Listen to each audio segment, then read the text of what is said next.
Yeehaw! Ow.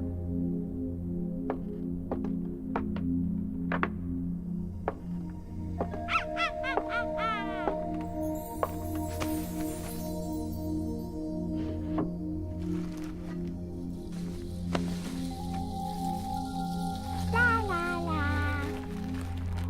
Ow! Ah! What's this? No. Bow bow. Boop boop. La la la.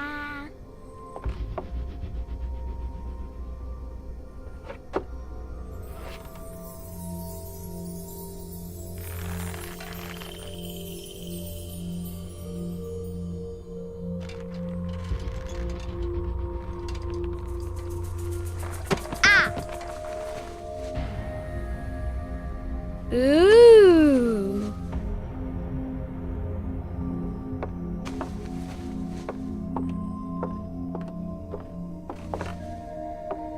Oh, look! It's a book! Maybe it's a book about pirates with a treasure map. No, I don't think so. I wish that I had seen through all your lies. Oh, start from the beginning, not the middle. And so I decided to pick up my pen to relate the most disturbing episode of my life thus far. It all began early one morning in 1898, when Sherlock Holmes invited me to accompany him on a visit to the Marquis of Conyngham.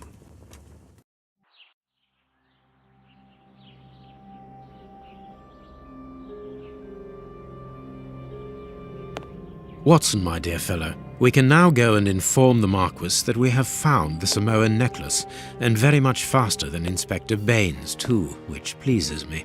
Have you really solved the theft, Holmes? And so quickly? I have indeed, Watson, and believe me, it was completely unnecessary to spread out all over London, as our friend Baines thought was best. He likes to boast that his methods are equal to mine, but once again the outcome has contradicted him. After all these years of accompanying you upon your investigations, I thought that by now I should be reasonably capable of following your train of thought. But in this particular case, I must admit that I don't understand anything at all. Ah, you see, but you do not observe, Watson. There lies the difference. It is a matter of course. A matter of course? In the middle of the night, when everyone is fast asleep, the service bell within that room rings out and alerts the servants. They dress quickly and come running, but the door is locked and there is a strong smell of burning from within. A few seconds later, the master of the house himself, the robbed Marchioness's husband, the Marquis of Conyngham, arrives and unlocks the door using the sole key. A fire has started inside the room, but they have managed to arrive in time to put it out. It is at that moment that the Marquis realizes that the famous Samoan necklace, which had been safe within its glass cabinet only a few hours earlier, has now disappeared. In order to explain, let us confirm my theory before the arrival of Inspector Baines.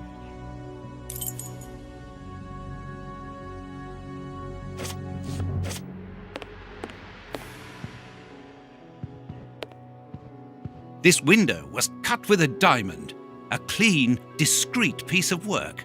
This is where the necklace was. See how tiny the hole is, and not one fingerprint upon the window.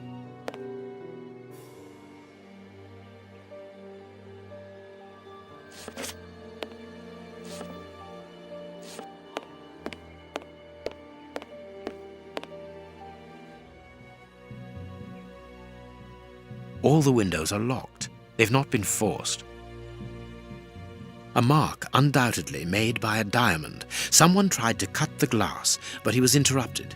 Therefore, the thief tried to escape through the window, but he was interrupted.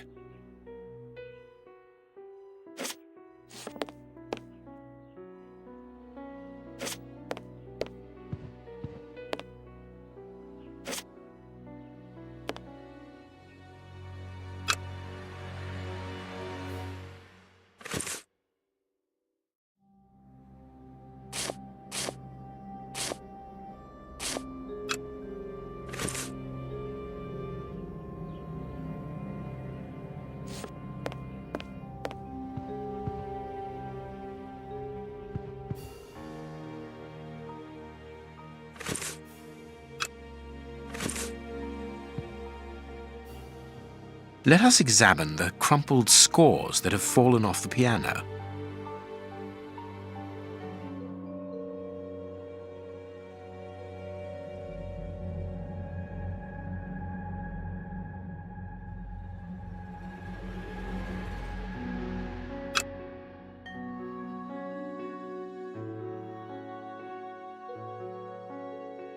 These sooty prints were left by a tiny hand.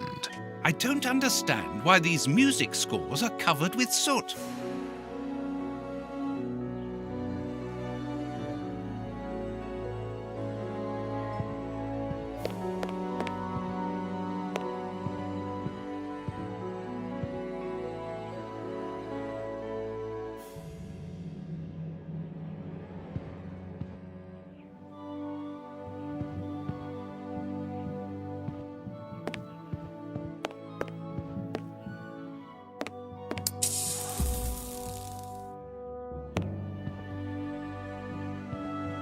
Candle. It must have fallen from the chandelier. These documents are not very interesting, even though they're addressed to the Minister of Maritime Affairs. The Marquis himself. Not very well kept, this aquarium. I can see a dead fish floating on the surface.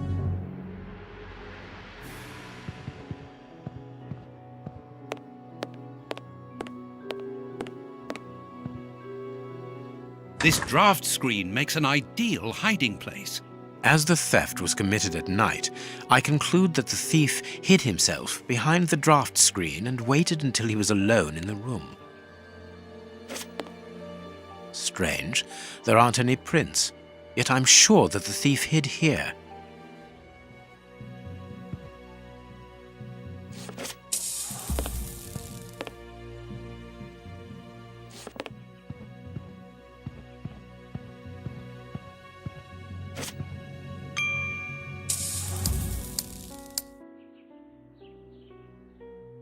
Heading towards his chosen escape route, probably the window, the thief knocked over the stool, which then caught fire. But why didn't he try to put the fire out at once?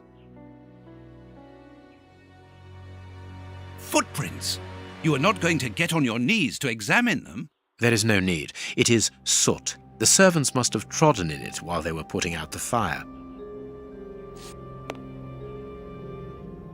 Strange. There are some objects here that have been knocked over.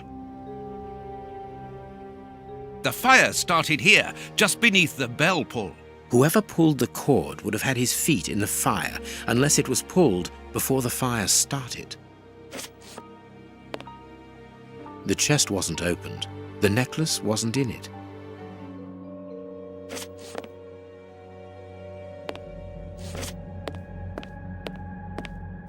What do you think, Holmes? Let us search the room before the police get here. We might throw some light onto all this.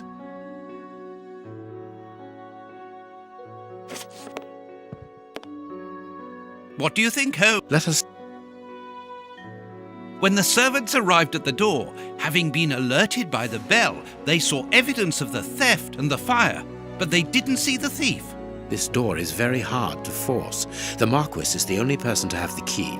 The thief could not get out through here until eventually, when the door was opened by the servants. Ah, Mr. Holmes. You're already here. Good morning, Inspector.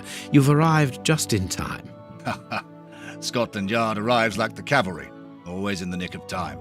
Ah, but I know that satisfied expression, Mr. Holmes. Have you already solved the case?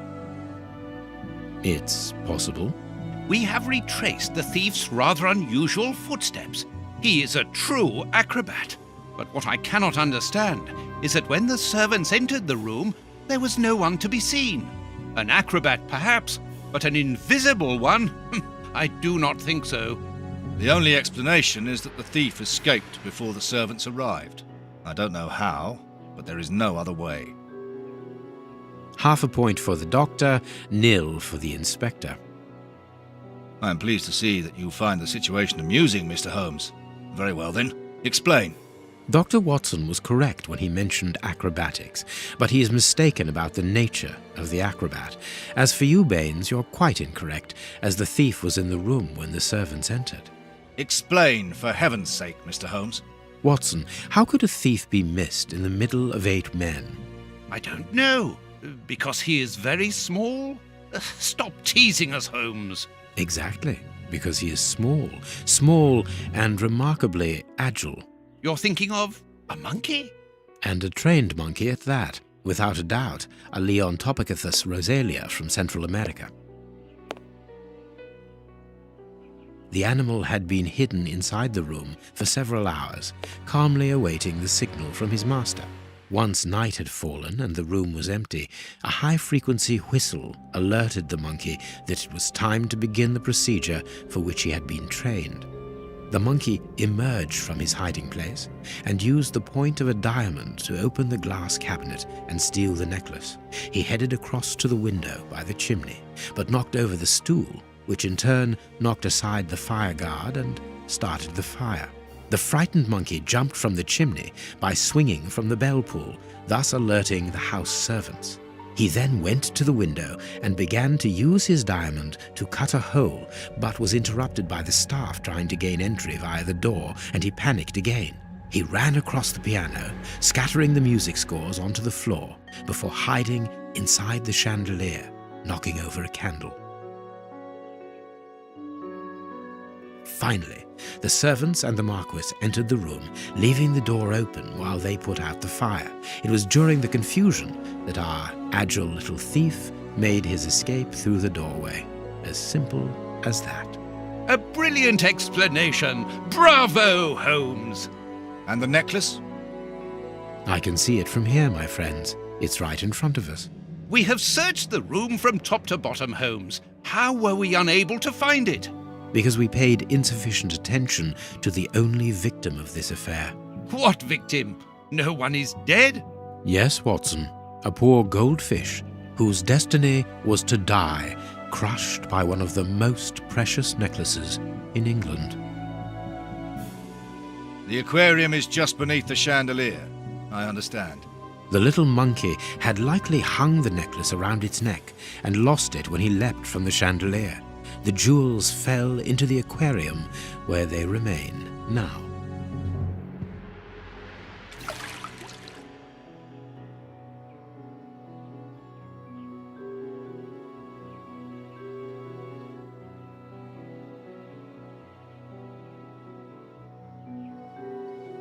Marquis, here is your necklace, intact, just a little wet.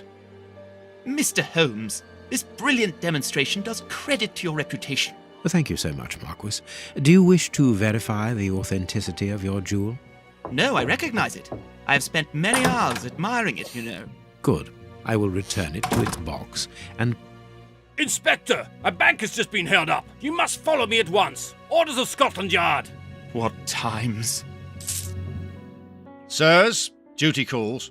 My regards, Marquis. And well done again, Mr. Holmes. There, the necklace is in its box. We've lost enough time here. Let's go home, Watson. Ah, very well, as you wish. A good day to you, Marquis. With pleasure, gentlemen. And once again, thank you.